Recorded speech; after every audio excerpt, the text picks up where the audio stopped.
తెల్లని పాలధారలల్ల పల్లె తెల్లారుతుంటదిరా గుళ్ళోని గంటలు కాడెట్ల మెడలోన జంటగా మోగుతూ ఉంటాయిరా నాగలి భుజాన పెట్టుకుంటే దోస్తులు చెయ్యేసినట్టేరా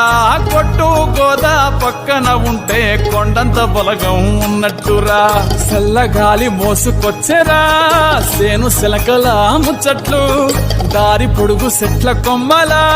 రాలుతున్న పూల సప్పట్లు గట్టి మోపులు కాల్వ కట్టులు చెమట సుక్కల్లో తడిసిన ఈ మట్టి గంధాల పల్లెటూరు దీని తీరే అమ్మ తీరు రంగులోన రాసి పెట్టి కొడుకుకిచ్చి